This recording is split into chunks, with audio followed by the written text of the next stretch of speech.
Gracias, licenciado Mendoza, muchas gracias y bienvenidos todos al Hospital General de México.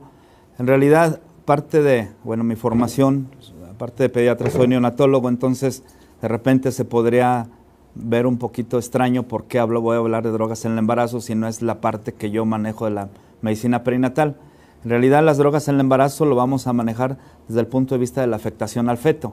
En realidad, todo este proceso, como ustedes conocen, ha estado lleno desde puntos de vista muy contradictorios, algunas veces cosas que no se aplican en realidad, algunas otras veces tabús y más allá todavía más conceptos a nivel de la población que no son los reales, y entonces es muy importante tener claro lo que debe pasar en la mamá y cómo lo repercute en el feto, como es la parte que yo voy a tocar. Bien, pues como su nombre lo dice, vamos a ver lo que es las drogas en el feto.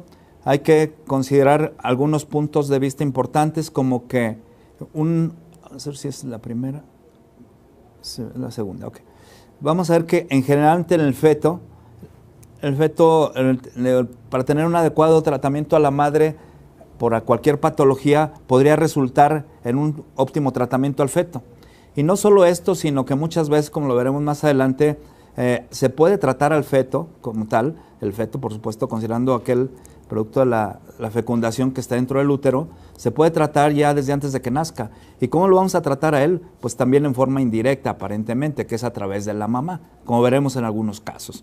Evidentemente, también es importante en algunos conceptos como que la exposición fetal a toxinas o a drogas maternas durante los primeros 60 días de gestación puede producir abortos o una sobrevida con malformaciones diversas en nuestros pacientes. Y es así como es que hay que tener mucho cuidado cuando utilicemos algún medicamento, conocer ampliamente el medicamento y las repercusiones sobre un organismo que está en boga. ¿Qué es importante saber? Bueno, que los efectos de toxicidad de una droga pueden no ser de una magnitud extraordinariamente letal para la madre, pero sí en el feto. Como veremos, la morbimortalidad de la administración de algunas drogas en la mamá puede no ser muy importante aparentemente, pero en el feto se van a magnificar en forma diametralmente opuesta. Entonces, así como tenemos que pensar antes de utilizar una droga en la madre, cómo vamos a afectar a ese producto de la gestación. ¿Cómo es que la madre puede adquirir un medicamento? Bueno, pues en general, a nivel mundial se describen tres grandes grupos. Uno, la exposición de una sobredosis voluntaria materna, algunas de ellas con fines totalmente de suicidio, por ejemplo. Otra forma en la cual la madre puede estar expuesta a una gran cantidad de fármacos es la utilización de la recomendación muchas veces de personal no médico a la madre para que ingiera cierto tipo de medicamentos con fines abortivos, cosa que también ocurre. Y bueno, y también la madre en forma accidental puede estar expuesta a alguna droga. Entonces, es bien importante considerar cómo fue el mecanismo bajo la cual la mamá se expuso ampliamente a este tipo de drogas. Como les comentaba, la mortalidad materna puede ser relativamente baja, dependiendo del fármaco que haya ingerido, la dosis que haya ingerido, una serie de elementos de farmacobiología aplicado a la madre.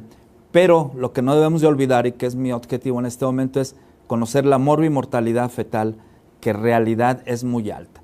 No solo en drogas de uso cotidiano, sino algo que muy permitido y que lo hacemos hasta en forma involuntaria, por ejemplo, el tabaquismo. Por eso siempre alguna de las exposiciones maternas a drogas estará derivada en alguno de esos tres parámetros. Bien. ¿Qué es lo que está pasando en el feto que realmente lo hace más susceptible que otro organismo a la acción nociva o efectos secundarios de algún fármaco? Pues hay dos, tres conceptos fundamentales que hay que tener en mente. Primero, conocer que la sangre del bebé tiene fundamentalmente el 80% de su hemoglobina es fetal. ¿Qué traducción tiene esta desde el punto de vista fisiológico y de respiración celular? Bueno, que la hemoglobina fetal tiene una alta afinidad por el oxígeno, pero también tiene un problema en soltar el oxígeno. Es decir, lo tiene muy bien cargado en la hemoglobina, pero no lo suelta tan fácilmente a los tejidos.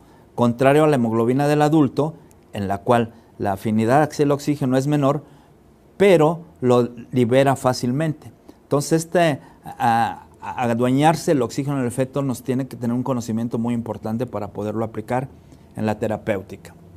Sabemos todos que existe una curva de distribución de la hemoglobina, en la cual normalmente va en relación a la cantidad de oxígeno y la unión del oxígeno en la hemoglobina, que en forma normal la curva se desvía hacia la izquierda. ¿Qué significa eso?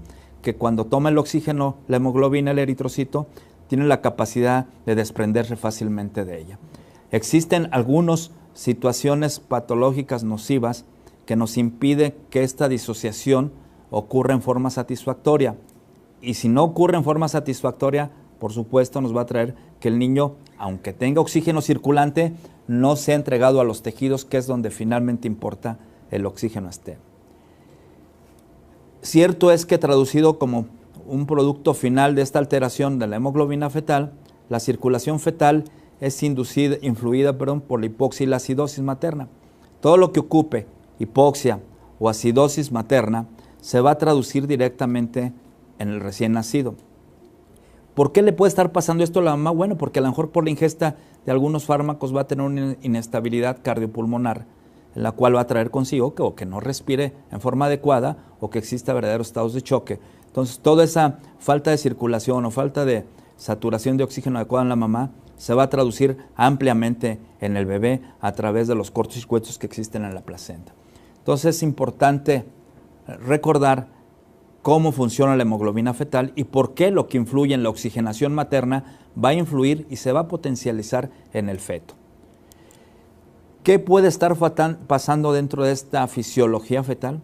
Bueno, que por la presencia de algún tóxico o de hipoxia materna o de insuficiencia respiratoria materna que se traduzca en acidosis respiratoria, esto va a traer consigo que en el bebé realmente la curva de distribución de la hemoglobina, en lugar de hacerse a la izquierda, como lo habíamos mencionado en la transparencia anterior, ahora se haría hacia la derecha. ¿Qué trae consigo este fenómeno?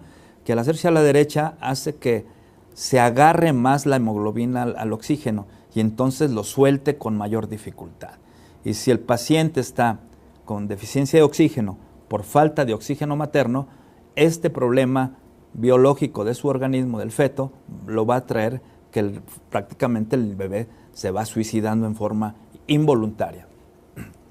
¿Cuáles son las traducciones, desde luego, en el bebé? Bueno, pues esta disociación hacia la derecha hace que la hemoglobina no suelte el oxígeno, entonces empieza a haber hipoxia tisular, celular.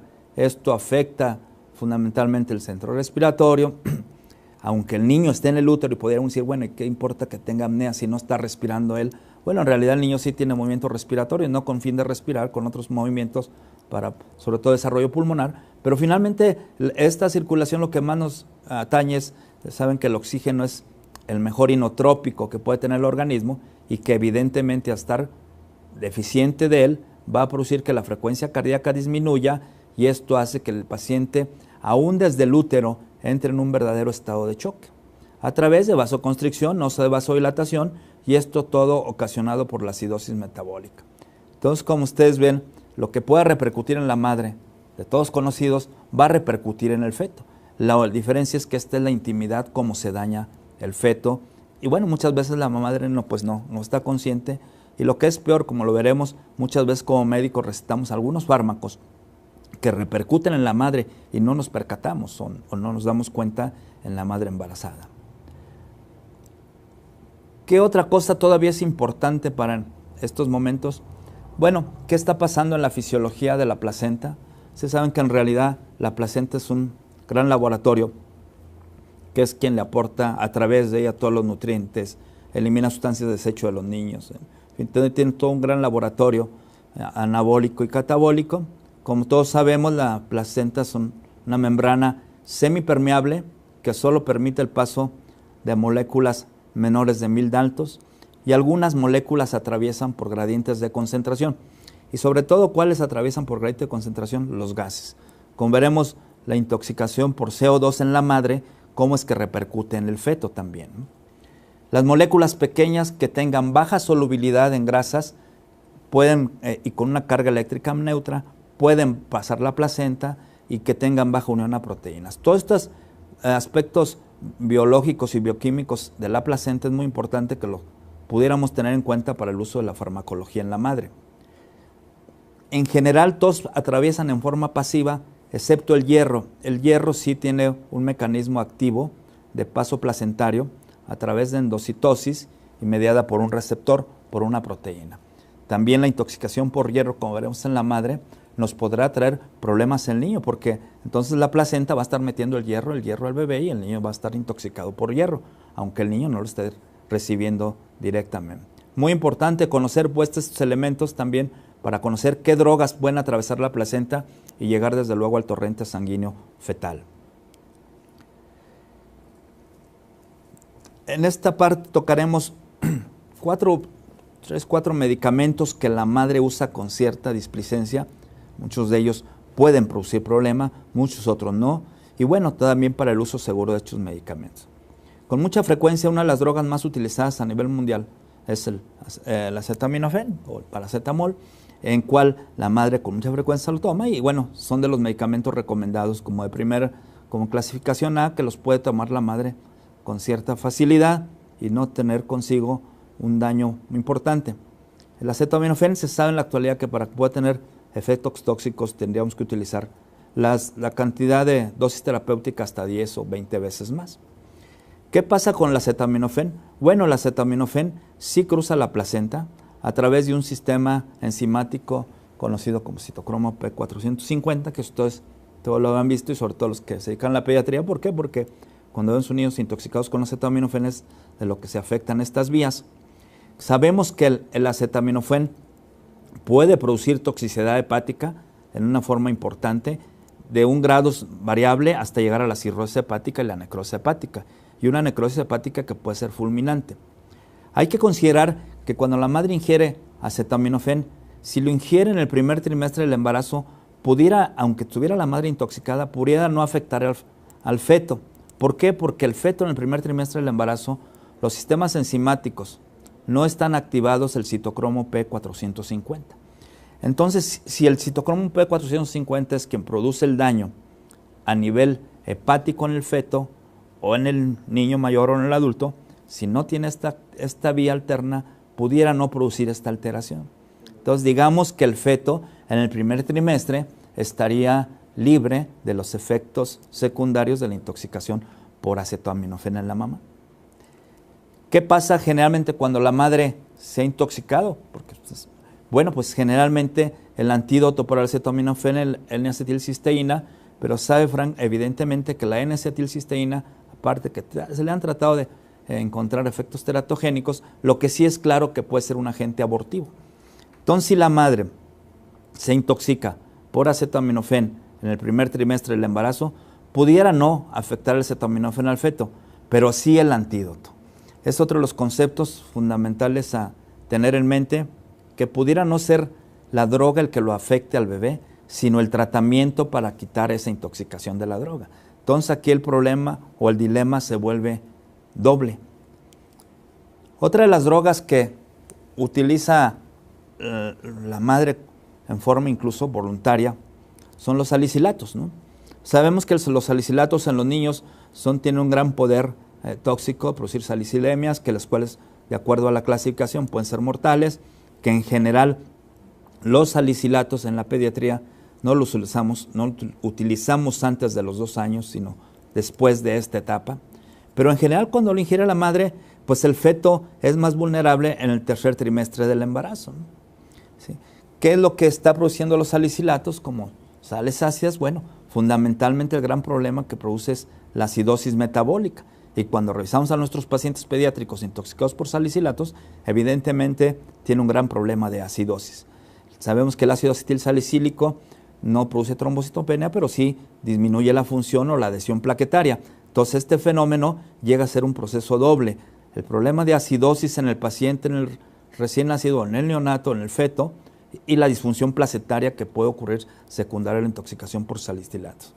Otro fenómeno que se ha visto es que la misma salicilemia materna puede producir mayor cantidad de hiperbilirrubinemia neonatal por una sencilla razón, porque los salicilatos en el feto se van a adherir a las proteínas, entonces va a desplazar a la bilirrubina de la globina y entonces no va a ir al hígado a que se conjugue. Y otro de los datos, sobre todo en intoxicaciones crónicas, pues es el peso bajo en nuestros recién nacidos. Entonces los salicilatos en general, y como se verán en alguna otra ocasión, procuramos que la mamá, si tomara algún analgésico, no fueran salicilatos, porque no solo el efecto que tiene dentro del útero, sino posteriormente cuando el bebé nace y se le está alimentando con seno materno, cabría también la posibilidad, desde luego, que se pudiera intoxicar por salicilatos cuando el consumo materno es muy amplio, puesto que los salicilatos en cualquier tienda de la esquina se compran, ¿no? Entonces, tener mucho cuidado pues con los salicilatos. El otro problema es que muchas mamás tienen el uso crónico de estos tipos de medicamentos y no refieren ni la dosis que están usando, y eso es un problema serio. Bien. Otra de las cosas que se usa, por supuesto, como parte de los protocolos de manejo de la mujer embarazada es el hierro. El hierro, es cierto, pues todos los beneficios que va a ocasionar al bebé, desde luego. Hay que saber que el hierro también cruza la placenta a través de un fenómeno activo, pero que la placenta también, el organismo es muy sabio. La placenta, a pesar de que la mamá esté sometida a cargas de hierro, más allá que las terapéuticas, la placenta tiene un efecto barredor de ese hierro, es decir, no permite que pase todo el hierro que la mamá tiene en sangre, porque como recuerdan, no es un fármaco que atraviese por concentración, sino es un fármaco que va a atravesar a través de un proceso activo que consume energía, que es la endocitosis. Entonces, si la mamá está saturada de hierro, la placenta dice, nomás pasa tal cantidad, y evidentemente menor riesgo de intoxicación, en este caso al feto, ¿no? Evidentemente el problema a veces no es tanto el hierro en el feto por este fenómeno afortunado de protección de la placenta, sino muchas veces por la intoxicación materna de hierro, la utilización de sus antídotos son los que realmente van a dañar al feto. Entonces, no nos conviene por ningún motivo que la madre también esté intoxicada por hierro, no solo por el aspecto biológico, sino que a través del tratamiento, entonces si no fue el hierro el que dañó al bebé, sí lo va a dañar el tratamiento que le dieron a la mamá. Ahí es donde se viene doblemente el problema de esta disyuntiva o este dilema en una mujer intoxicada por alguno de los fármacos. Algo que, aunque no sea una droga como tal, y que son trabajos que se han hecho investigación en muchos países, sobre todo en las grandes urbes, en las cuales a través de la contaminación, de las grandes concentraciones de plomo en el medio ambiente, hay una serie de protocolos internacionales en búsqueda de efectos nocivos de esa intoxicación por plomo en el bebé, en la cual la madre muchas veces pues no tiene ninguna repercusión. Cierto es que el plomo cruza la placenta desde la 12ª semana de embarazo, o sea, es un agente que la puede cruzar fácilmente en forma muy amplia. Estamos inmersos en un medio ambiente muy contaminado por plomo, evidentemente los efectos van a ser muy importantes en el bebé. Se acumula fundamentalmente en todos los tipos de tejidos, produce de las características de la intoxicación, llamémosle congénita por plomo en el bebé, son fundamentalmente la presencia de grandes hemangiomas o grandes linfangiomas. Un dato muy constante, casi en el 100% de los niños tienen, aparte de los linfangiomas, tiene criptorquidia, ¿sí? Y muchos de estos niños llegan a tener retraso psicomotor.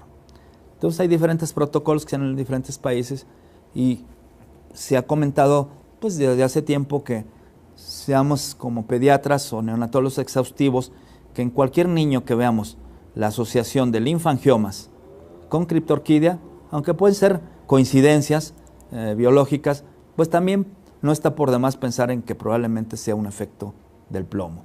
El plomo, ¿cómo vamos a tratar de ver? Si ahí no lo ingiere la mamá, si aquí entonces en realidad lo estaría inhalando, entonces hay que estar bien. Antes se ingería más por a través de las vasijas pintadas por pinturas con plomo, todavía en algunos puntos artesanales, pero bueno, es importante conocer qué le puede estar pasando al bebé, porque aquí la mamá puede pasar totalmente asintomática y el bebé tener grandes problemas hasta el retraso psicomotor, ¿no? En el plomo, bueno, los efectos, como les hablábamos, no es solo, aquí tendríamos el doble problema, no es solo el efecto nocivo del tóxico, llamémoslo así, sino el tratamiento del mismo. Entonces, utilizar algunos agentes antídotos como quelantes puede producir efectos teratogénicos y la muerte. En el feto, bueno, este es el efecto clásico de la talidomida, que ya desapareció del mercado afortunadamente, pero bueno, todavía vemos pacientes por ahí con efectos de talidomida, que de alguna forma hace años ya no circula. En fin, transmitir la idea de que no es solo lo que ingiere la mamá, sino cómo le vamos a quitar el efecto, y a lo mejor daña más el remedio que la enfermedad en el tratamiento, ¿no? El monóxido de carbono, que en realidad igualmente la exposición a él, no solo por el tabaquismo, sino a través de verdaderamente muchas veces accidentales, de la ingesta de la inhalación, de monóxido de carbono. Sabemos que el CO2 cruza la placenta por una difusión pasiva.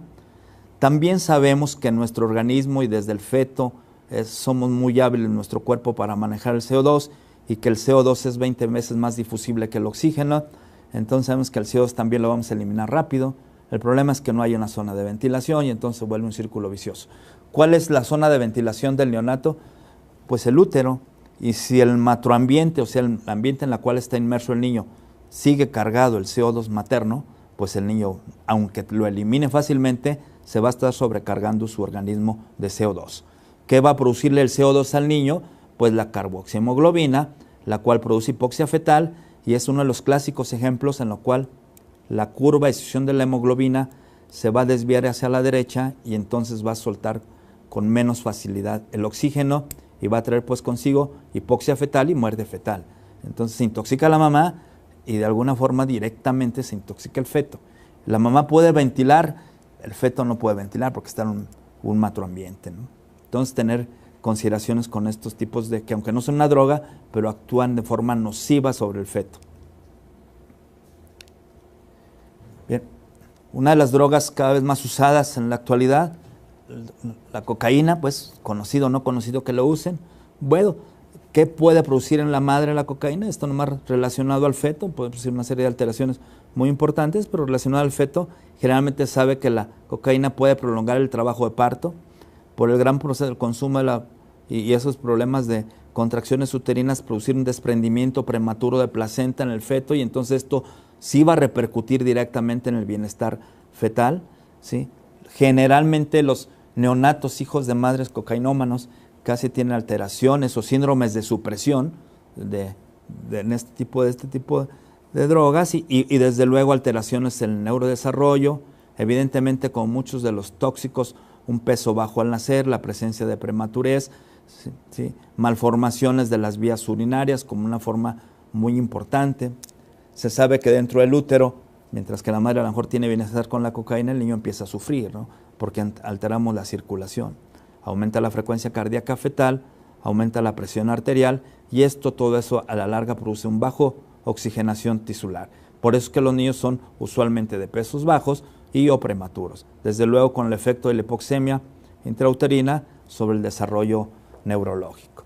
Otra de las cosas que debemos investigar exhaustivamente en las mamás que atendemos desde el punto de vista pediátrico y obstétrico es el consumo de drogas que con frecuencia no se investiga.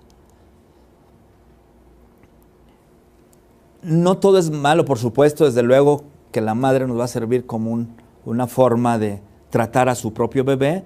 Hay tratamientos fetales que se hacen a través de la madre, por supuesto, todos ustedes lo conocen.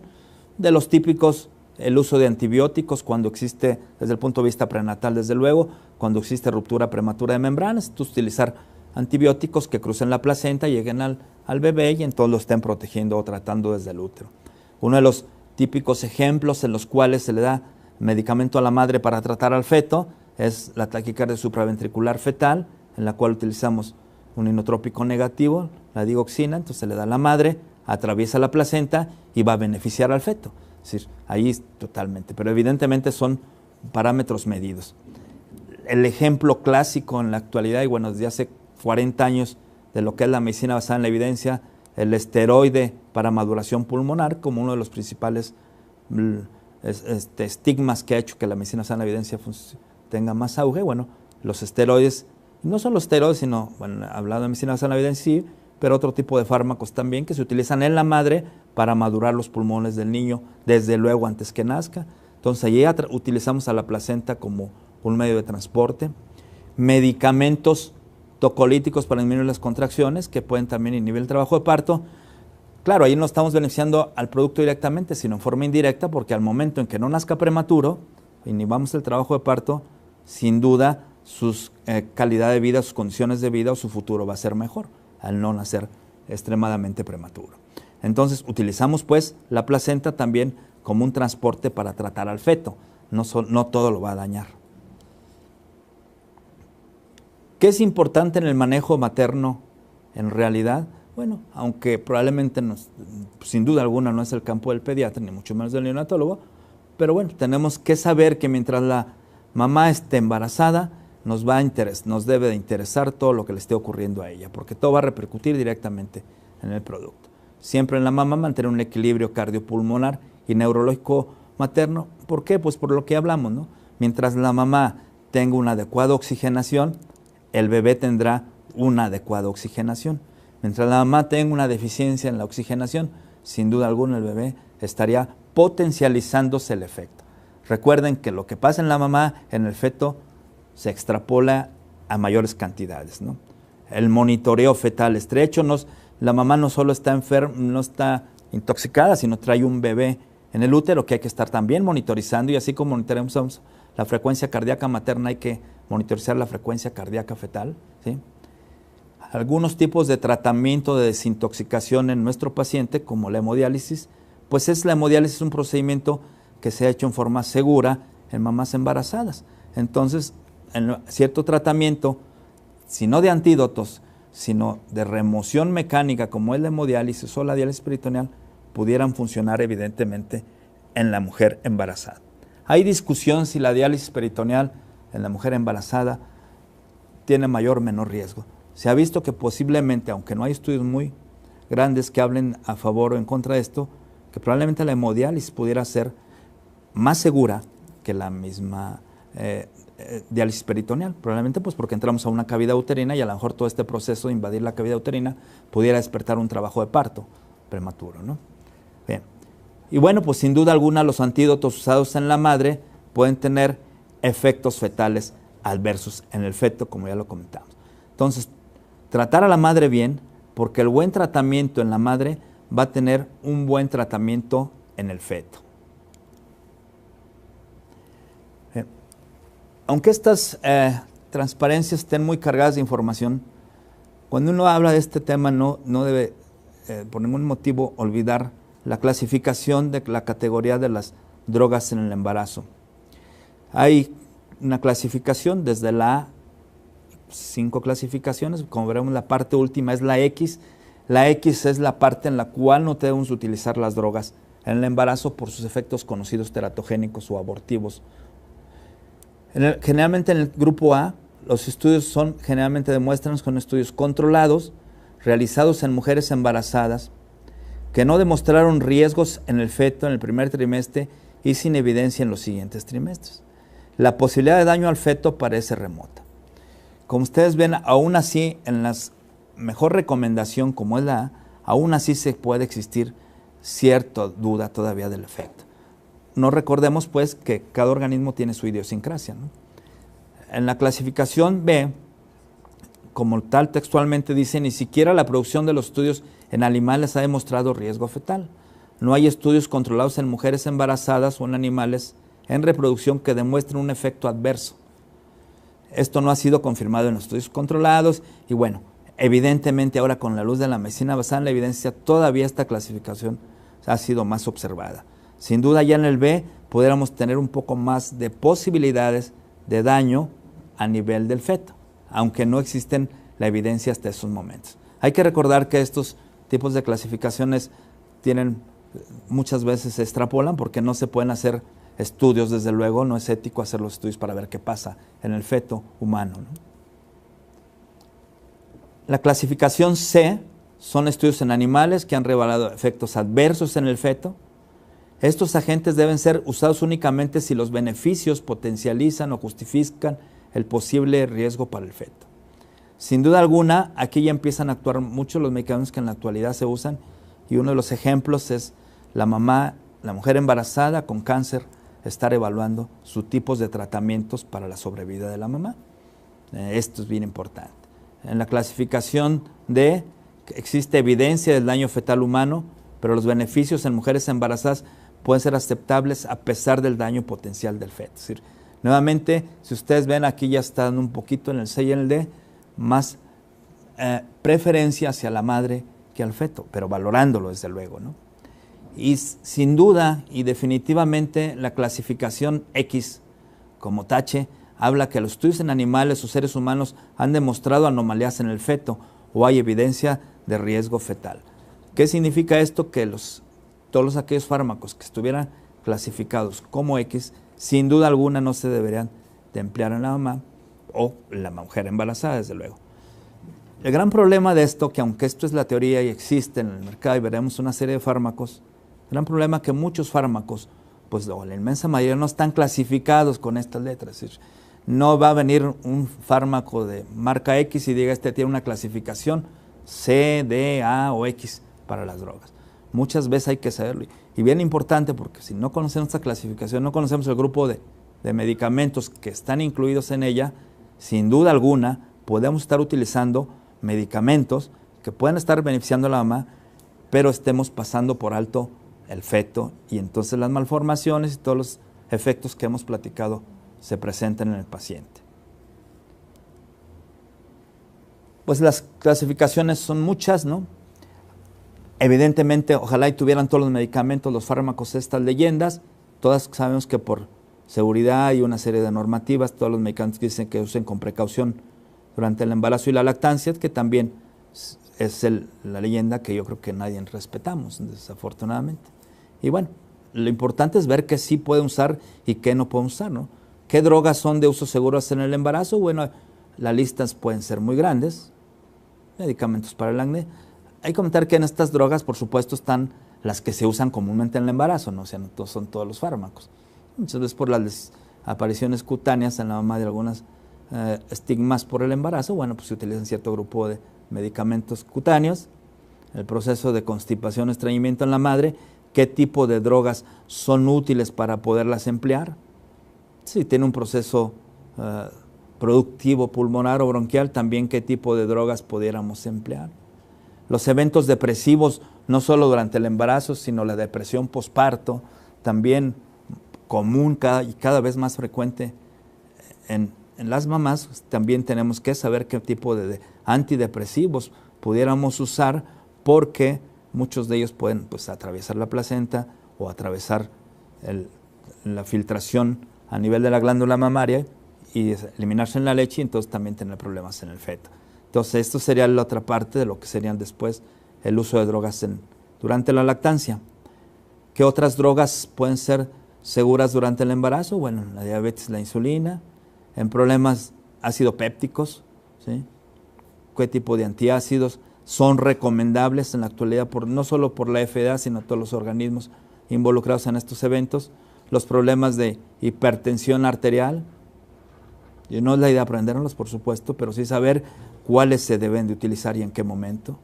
Todos los procesos de alteraciones psiquiátricas, cuáles de los medicamentos se pueden utilizar. Bueno, con esta salvedad del litio, que se administra en el primer trimestre, se recomienda realizar ecocardiogramas fetales. ¿Por qué? Porque sabe que el litio puede tener efectos teratogénicos a nivel del canal aurículo-ventricular en el feto.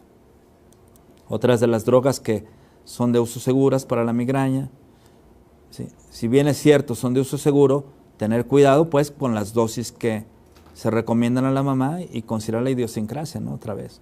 De repente la mamá sigue tomando alguno de los acetaminofenes que hay en el mundo y bueno, no sabemos todo lo que les puede estar dañando al feto. ¿Dónde no está el acetaminofén? De uso tan común y rutinario, ¿no? Algunos ungüentos locales, como para el prurito, problemas de tromboflebitis. ¿Qué drogas sí son útiles y qué drogas se pueden usar con cierta rango de seguridad a nuestro paciente? Algo que es importante es que estas son listas de medicamentos que se detectan, que se usan con receta, y que son efectos teratogénicos humanos. La gran problema es que lo indicamos como médicos, quien trate a la mamá, y bueno, reconocemos el efecto que está ocasionando en el feto. Lo ignoramos totalmente, ¿no? Sí, inhibidores pueden llegar a producir falla renal, disgenesia renal. La carbamazepina, hemos visto que en realidad que se ha incrementado el uso de la carbamazepina en mujeres embarazadas. No lo desconozco, pero lo que sí conocemos son los efectos sobre el feto, eso no hay duda. Ciclofosfamida, ¿sí? Danazol, algunas otras drogas que tienen un efecto directo, que son indicados por el médico. Esto que diga aquí, indicados con receta, es que significa que un médico le indicó ese medicamento y desafortunadamente no contemplamos los efectos que nos iba a traer a través del feto, ¿no? Y como ven, algunos de ellos son efectos muy amplios, con grandes alteraciones anatómico-morfológicas, que nos va a traer un problema serio de salud. Cuando el niño está en el feto, no, probablemente, pero cuando ya nazca, entonces ahí nos vamos a enfrentar al gran problema de estos elementos nocivos. Seguimos más, y generalmente la lista pudiera ser mucha, pero lo importante de esto es considerar quién no ha indicado estos medicamentos en algún momento, ¿no? Y cuántas veces en realidad estamos observando lo que le puede pasar al feto o conocemos el efecto teratogénico, ¿no? Y bien, pues muchas veces desafortunadamente el feto puede estar en estas condiciones, realmente dentro del útero, estar verdaderamente bajo los efectos de las drogas o del tratamiento secundario al manejo de las mismas.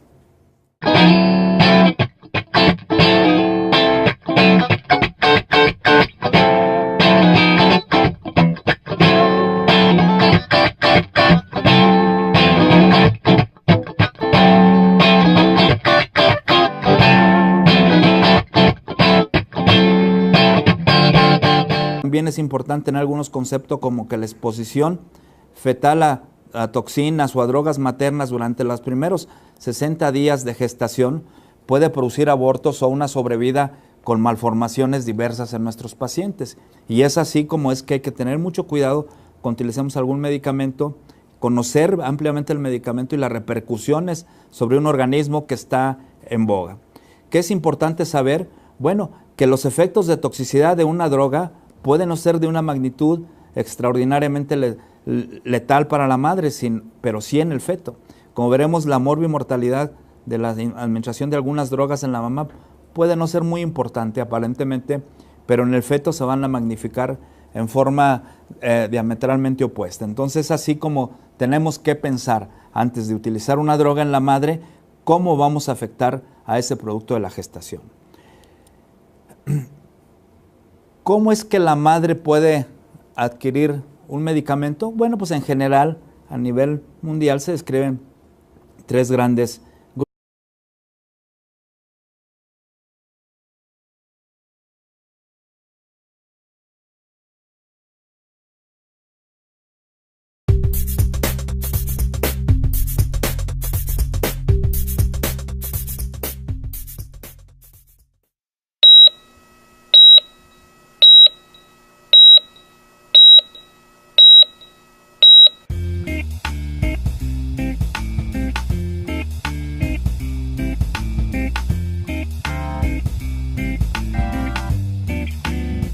Gracias, licenciado Mendoza, muchas gracias y bienvenidos todos al Hospital General de México. En realidad, parte de, mi formación, aparte de pediatra, soy neonatólogo, entonces de repente se podría ver un poquito extraño por qué voy a hablar de drogas en el embarazo si no es la parte que yo manejo de la medicina perinatal. En realidad, las drogas en el embarazo lo vamos a manejar desde el punto de vista de la afectación al feto. En realidad, todo este proceso, como ustedes conocen, ha estado lleno desde el punto de vista muy permitido y que lo hacemos hasta en forma involuntaria, por ejemplo, el tabaquismo. Por eso siempre alguna de las exposiciones maternas a drogas estará derivada en alguno de esos tres parámetros. Bien. ¿Qué es lo que está pasando en el feto que realmente lo hace más susceptible que otro organismo a la acción nociva o efectos secundarios de algún fármaco? Pues hay tres conceptos fundamentales que hay que tener en mente. Primero, conocer que la sangre del bebé tiene fundamentalmente el 80% de su hemoglobina es fetal. ¿Qué traducción tiene esta desde el punto de vista fisiológico y de respiración celular? Bueno, que la hemoglobina fetal tiene una alta afinidad por el oxígeno, pero también tiene un problema en soltar el oxígeno. Es decir, lo tiene muy bien cargado en la hemoglobina, pero no lo suelta tan fácilmente a los tejidos. Contrario a la hemoglobina del adulto, en la cual la afinidad hacia el oxígeno es menor, pero lo libera grupos. Uno, la exposición de una sobredosis voluntaria materna, algunas de ellas con fines totalmente de suicidio, por ejemplo. Otra forma en la cual la madre puede estar expuesta a una gran cantidad de fármacos es la utilización de la recomendación muchas veces de personal no médico a la madre para que ingiera cierto tipo de medicamentos con fines abortivos, cosa que también ocurre. Y bueno, y también la madre en forma accidental puede estar expuesta a alguna droga. Entonces, es bien importante considerar cómo fue el mecanismo bajo la cual la mamá se expuso ampliamente a este tipo de drogas. Como les comentaba, la mortalidad materna puede ser relativamente baja, dependiendo del fármaco que haya ingerido, la dosis que haya ingerido, una serie de elementos de farmacobiología aplicado a la madre. Pero lo que no debemos de olvidar, y que es mi objetivo en este momento, es conocer la morbimortalidad fetal, que en realidad es muy alta. No solo en drogas de uso cotidiano, sino algo que es muy contradictorio, o sea, algunas veces cosas que no se aplican en realidad, algunas otras veces tabús y más allá todavía más conceptos a nivel de la población que no son los reales, y entonces es muy importante tener claro lo que debe pasar en la mamá y cómo lo repercute en el feto, como es la parte que yo voy a tocar. Bien, pues como su nombre lo dice, vamos a ver lo que es las drogas en el feto. Hay que considerar algunos puntos de vista importantes, como que vamos a ver si es la primera, sí, la segunda, ok. Vamos a ver que en general en el feto, para tener un adecuado tratamiento a la madre por cualquier patología, podría resultar en un óptimo tratamiento al feto. Y no solo esto, sino que muchas veces, como lo veremos más adelante, se puede tratar al feto como tal, el feto, por supuesto, considerando aquel producto de la fecundación que está dentro del útero, se puede tratar ya desde antes de que nazca. ¿Y cómo lo vamos a tratar a él? Pues también en forma indirecta, aparentemente, que es a través de la mamá, como veremos en algunos casos. Evidentemente,